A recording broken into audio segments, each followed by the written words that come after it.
This is CBC Vancouver News.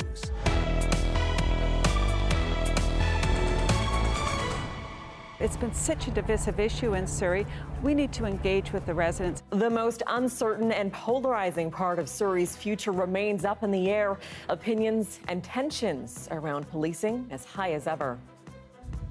Great, look at the weather. Sunny, sun's burning. It's awesome. Summer bliss, sure, but the warm weather also brings avalanche risks and flooding concerns. Kind of came from the side of the house, slowly walking around looking. And a black bear causes quite the stir in a Vancouver neighborhood. Good evening, I'm Tanya Fletcher. Thanks for joining us. We begin tonight with more mixed and very strong reaction to the future of Surrey policing. The province's announcement about supporting the city and moving forward with its new municipal force is drawing both criticism and praise as we head into the weekend. Our Yasmin Gandam has more on what lies ahead. We need to have a definitive course of action and stay the course. Councillor Linda Annis joins others who are frustrated by a lack of certainty in the city of Surrey. Get the facts on the table, and from my perspective, it's been such a divisive issue in Surrey. We need to engage with the residents, and we need to offer them the opportunity to participate in a referendum. She says Mounties are the ones who are suffering the most. This has been totally unfair to them. You know, one moment we're going in one direction, the next moment we're going in another direction. One of the broad flashpoints is the cost. BC's Public Safety Minister says the province will chip in to continue the transition to the Surrey Police Service. The costs are about $30 million a year difference between the Surrey RCMP and the Surrey Police Service. And we are prepared to ensure that the residents of Surrey do not burden the burden of those costs. If the city chooses to reverse the process to keep the RCMP, the tab will ultimately be on Surrey taxpayers to offset the costs. Now the ball is in Surrey's court to act on that non-binding recommendation contained in a 500-page report. Our decision is exactly what it was in December, that we will keep the RCMP as a police of jurisdiction. Meanwhile, Annis says it is crucial to analyze the report in full force before making a decision. Step number one is we need to read the report. We can't be making decisions without looking at it objectively and engaging with the residents of Surrey. Chronic staffing shortages at RCMP detachments across BC are named as a big reason behind the province's recommendation.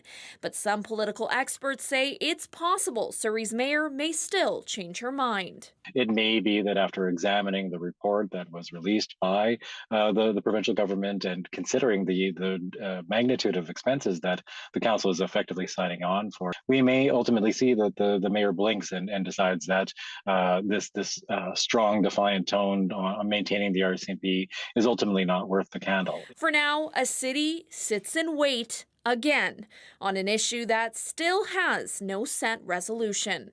Yasmin Gandam, CBC News, Surrey. Well, across the province, British Columbians have been soaking up the sun in this first real stretch of hot weather this year. Patios were packed, parks full of picnickers, and crowds flocked to the beaches to bask in the sun. Right now, we are heading to the beach. Yeah, we are going to enjoy a little bit, and maybe we are going to jump in. It's really nice to be able to just walk along the beaches and get the nice tan while also wearing protective sunscreen. Great, look at the weather. Sunny, sun's burning. It's awesome. It definitely reminds you that joy is a feeling you once had instead of all the rain and sadness. It makes you feel alive again. Yeah. And while many welcome the long-awaited blast of heat today, experts are warning that the warm weather brings some risks as well. As Arthi Thayaparan tells us, the sudden temperature shift could lead to avalanches and flooding. BC is getting its first real taste of summer weather, and while that's good news for beachgoers, it's not good news for the flood and avalanche risk. Experts say temperatures across the province are nearly 10 degrees higher than normal for this time of year, but the warm-up happened suddenly. It has been so cool for the preceding 2 months that the snow melt has been delayed. And it is a big change compared to what we experienced for March and April. And that really is what is driving some of these high stream flow advisories. Several parts of BC, like Prince George and the Okanagan, are under a high flow advisory, a warning when river levels are expected to rise rapidly. 2 rivers in the Chilcotin region already have flood warnings in place, and there may be more to come. Heavy rain in the springtime on a melting snowpack that can just add to the melting of that snowpack and really amplify the flows.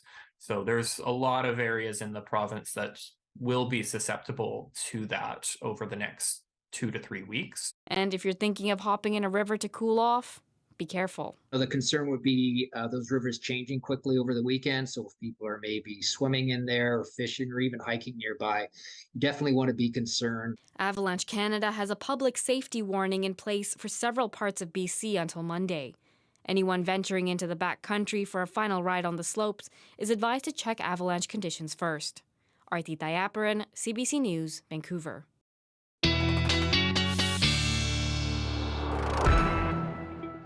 And so it was a great start to the weekend weather-wise. Let's see what the second half of it will bring. Taking a look at your current temperatures right now across the region. Still very mild this evening in the mid to high teens throughout Metro Vancouver, up at 18 in Hope, even on the island as well. 17 degrees still in Nanaimo. So tomorrow's forecast, here's what we're looking at. A bit of a shift in the pattern. Unfortunately, the rain will roll in. You can see the precipitation all up and down the coast mainly, but head further inland, you can still see well into the 20s through the interior and further east even to the Kootenays. And it's still only April, and already properties in the interior are being threatened by a wildfire. Just this evening, we've received word the Pressy Lake Lost Valley fire is burning. It's about 2 hours northwest of Kamloops. A total of 27 properties are under evacuation alert right now. There have been a few forest fires sparked in the Peace River region over the last 2 days, and a fire near Merritt, spotted just this morning, forced the closure of Highway 97C between Logan Lake and the junction with Highway 8. Fire crews say it's not unusual to have wildfires spark up around this time of year, but as of 10 o'clock tonight, there are officially 45 active fires in BC. There are no fire restrictions in place at the moment. The Sea to Sky has reopened after 2 vehicles crashed this morning. The highway was shut down in both directions for several hours today, causing big traffic backups. A car and a motorcycle were involved. It happened south of Squamish around Britannia Beach. One person was taken to the hospital with serious injuries. On Vancouver Island, a man was shot by police during a traffic stop last night, and now BC's police watchdog is investigating. This was the scene on Highway 17 in Saanich around 9 p.m. yesterday. Traffic backed up, drivers confused. They were ordered out of their vehicles. The Independent Investigations Office says police were investigating a, quote, breach of conditional sentence order when the driver was shot. He's currently in ICU in stable condition. The Pat Bay Highway was closed overnight, then reopened around 6 o'clock this morning. Well, back to Vancouver, where police are searching for a high-risk sex offender who's wanted right across the country after failing to return to his halfway house. Kenneth Nolan Curtin is a declared dangerous offender. He's considered a high risk to sexually offend. He signed out of the halfway house yesterday afternoon and did not return. Curtin is 5'6" with, he's about 165 pounds with short black hair. He was last seen wearing a black long sleeve sweater, dark blue jeans, and black shoes. Anyone who sees Curtin or who knows where he might be is asked to call 911.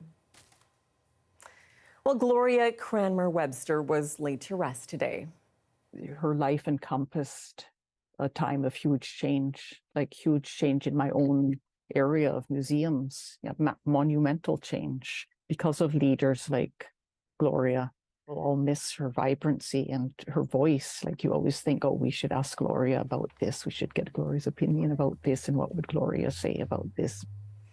A true trailblazer, she was the first Indigenous woman to graduate with a BA from UBC. Born the eldest daughter of Chief Dan Cranmer and Agnes Cranmer on July 4th, 1931. She went on to work for the John Howard Society and Museum of Anthropology. Cranmer-Webster was awarded the Order of Canada in 2017, among many other honors. She passed away April 19th at the age of 91. In other news today, a black bear was spotted wandering parts of Vancouver today. This bear sparked some excitement exploring the city and North Burnaby for about an hour before finally lumbering back into the woods, but not before first inspecting the landscaping at this East Vancouver home. I thought maybe I'll just have a look at the security camera because it has motion on it. And when I had a look, I literally must have just missed it by 2 minutes. There was a bear inside the front yard, almost right by the front door. Kind of came from the side of the house, slowly walking around, looking and checking out what's what. And of course, people are urged to keep their distance anytime they see a black bear. In other animal news, today marks National Adopt a Shelter Pet Day. And to celebrate, the BC SPCA says it's offering 50% off all adoption fees until tomorrow. There are fantastic animals available in the SPCA centers across the province that are looking for their second chance at a home. Kittens and puppies, but also older dogs, older cats. We have hamsters, guinea pigs, rabbits. I think there's even a turtle looking for a home. She says they're seeing more animals in need of help compared to this time last year, with more than 1,300 pets in centers or foster care at the moment. If you're not in a position to adopt an animal, the Society says you can still help by volunteering or donating money for veterinary care or pet supplies. Well, today is also Canadian Independent Bookstore Day. It's an annual celebration to acknowledge the literary ecosystem created by small bookstores. And today, shops across the country celebrated, including Huckleberry Books in the East Kootenay. This is where you're going to find stories, history, current events, all kinds of information or imagination that you maybe didn't know you needed, but this is where you find it, and it's as much a cultural touch point as it is a business. Bookstores are important both as vibrant small businesses in their communities, but also as cultural hubs and gathering places. She says indie bookstores are more important now than ever. And speaking of books, Little Sisters Bookstore in Vancouver's West End is celebrating 40 years in business. The institution has led an important fight for the queer community and has become a safe haven for the LGBTQ+ community. It's our birthday. You can't miss it. It's a big milestone for an independent bookstore, plus pride, in the community. I mean, it's been in this location for 28 years, previously 12 years at Thurlow and Davie. It's a great honor to be here, and it's a legacy that we hope to keep working on. People can find all kinds of pride supplies, books, greeting cards, clothing, and adult wellness products. We're giving out cake, we've got a DJ, we've got lots of giveaways. We have different parts of the community here representing LBGQ, so there's lots of things to do. As if it's anything like yesterday, it'll be packed out. I mean, they've been here, for 40 years, serving the community, being a safe space for people to come and ask their questions, learn about themselves, and get a little toy or two if you're feeling it. Little Sisters is one of Davie's iconic shops, and we are celebrating their 40th anniversary. We got cake, we got goodie bags, and the whole store is 20% on sale. That's incredible.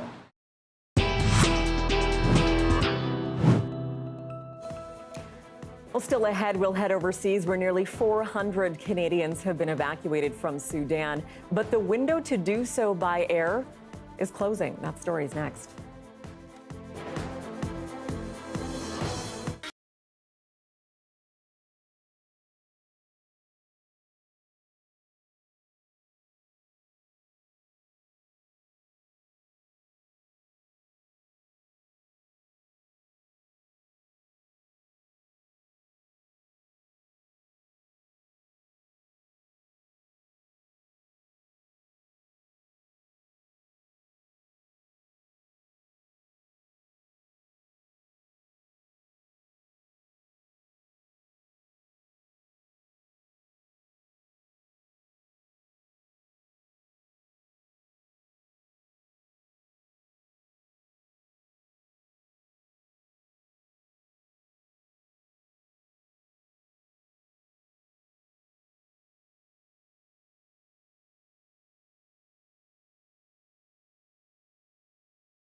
Welcome back into the latest on Canada's public worker strike now. The Treasury Board says the offer made yesterday is its final offer. The board now says it includes an enhanced proposal on wages. Its last known offer was 9% over 3 years. The union was asking for 13.5%, but says it has compromised. Other issues include telework, seniority, and contracting out. More talks were set for this weekend. Well, the window to evacuate Canadians from Sudan by air is closing as fighting inches closer to the airport in Khartoum. At least one Canadian evacuation flight was planned for today. In all, more than 375 citizens have been evacuated from Sudan, including by flights on Allied aircraft. Canada is now working with the United States on plans to evacuate people by land to Port Sudan. The CBC's Ethel Musa has more. For many in Sudan, the desperate struggle to safety continues. 2 Canadian evacuation flights made it out of Khartoum on Friday after previous airlifts were called off, including one cancelled after a Turkish relief plane was fired upon. It's precarious, it's volatile and dangerous. Another Canadian evacuation flight is planned for Saturday, but a deadline given by the UK for British nationals to reach the evacuation airfield has passed, and Canadian officials warn the window for opportunity at the airfield is closing. And so we continue to examine a number of options to evacuate Canadians. Those options, says Anand, include getting Canadians out by sea or land. This Sudanese woman escaped on foot to neighboring Chad after houses in her western Sudan village were burned and looted. We were very scared and had to leave in a hurry after I gave birth, says 23-year-old Zamzam Adam. I gave birth alone while everyone was fleeing, and then I did the same. A bitter power struggle between 2 military factions sparked the deadly fighting 2 weeks ago, and a recent ceasefire is barely holding. Sarah El Naim says while some of her family members were able to get to a Canadian flight out of the country, others who do not hold foreign citizenship are taking treacherous journeys to safety. Some of them, that's why they're taking these bus rides to Egypt or to the Ethiopian border to try to escape that way. And even there, it's been quite harrowing for them. I mean, I have the stories that they're waiting up to 2 days at the border, and they said there's no food, so it's whatever they took with them on the journey. Sudan's health ministry says more than 500 people have been killed and more than 4,000 wounded since the conflict began. Ethel Musa, CBC News, Toronto. Well, stateside now, where a shooting in a residential neighborhood outside of Houston has left 5 people dead. One of them, an 8-year-old child. The suspect is still on the loose. Police say it happened after an argument over a shooting practice. The CBC's Chris Reyes explains. Another mass shooting in the U.S., this time in a home in Cleveland, Texas, a city just north of Houston. Police were called to a house Friday night after neighbors said a shooter was firing an AR-15 style weapon in his front lawn. A manhunt was launched when the suspect left the scene, a man in his late 30s, Francisco Oropeza. He stepped out of his house, shot his rifle into the ground up in the air. He just shot his rifle. And subsequently to that, a gentleman stepped out of his house, said, hey, we're trying to keep an infant to bed. And he says it's his property. He'll do whatever he pleases on his property. That's when police say the suspect began to shoot inside a house where there were 10 people. 4 adults were killed and an 8-year-old later died in hospital. Police arrived to find a bloody and horrific scene and a heartbreaking sight in one of the bedrooms. 2 of the juveniles were found up underneath 2 of the deceased women that were in the bedroom. In my opinion, they were actually trying to take care of them babies and keep them babies alive. Those who lived in the neighborhood say shootings have become too common where they live. Everywhere. This neighborhood, they're always shooting. They're always calling the cops, and there's nothing done for that. Yeah, I mean, especially on holidays, Fridays, Saturdays, there's always shootings. According to police, the victims were all from Honduras. Chris Reyes, CBC News, New York. Across the pond, preparations at the venues for next week's coronation of King Charles are underway this weekend. And tourists are already arriving. The CBC's Dominic Velitis has the latest. Last-minute preparations well underway here at Buckingham Palace. The temporary seating for spectators is now firmly in position. A lot of work going on too in and around the Queen Victoria Memorial, which is in front of the palace. And just a stone's throw away from here is, of course, the Mall, part of the route which King Charles and his wife, Camilla, the Queen Consort, will take to and from Westminster Abbey on the big day. It and other iconic London streets have now been decked out with Union flags and Commonwealth flags, including, of course, Canada's national flag. Westminster Abbey, incidentally, is now closed to the public. It was closed on Tuesday, but last-minute preparations going on there too. It has been cleaned from top to bottom. The coronation stage has been moved into position. The British military will be playing a key part in next Saturday's celebrations, and they have been rehearsing hard today. Around 1,200 soldiers from about 40 British military units have been taking part in rehearsals at the Sandhurst Military College. Meanwhile, there have been a flurry of polls over the last 24 hours or so. The pollsters quite keen to gauge the British public's opinion ahead of the coronation. And one poll today in the Sunday Mirror newspaper suggested more than 80% of people we're a little concerned about how much this is all going to cost the taxpayer. It's been estimated about £100 million, about 170 million Canadian dollars. But people we spoke to here today didn't seem too bothered about that. Take a listen. 100 million in terms of what the government squanders and other things is absolutely nothing. When you see all these people here today, you can see how much money it's bringing into the country. So it's a win-win, really. Meanwhile, Buckingham Palace has released some new portraits of King Charles and his wife, Camilla, the Queen Consort, taken last month in the so-called Blue Drawing Room in Buckingham Palace. They were taken by Hugo Bernard, who was actually responsible for taking the couple's wedding photos back in 2005. Dominic Velitis, CBC News, London. And you're looking at a time-lapse of the gorgeous day we had here in Metro Vancouver and right across the province. But will it last? I'll have your Sunday weather and beyond with the 5-day forecast next.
And so let's take a look at our long-range forecast. We'll start with the satellite radar. Looking right across the province, you can see that low-pressure system that's swirling in off the Pacific. So far, it's been giving us those clear conditions through our Saturday. That's been the last 12 hours, but that's why things are about to change. That rain is on its way, but just in pockets, and it shouldn't be a full washout for Sunday.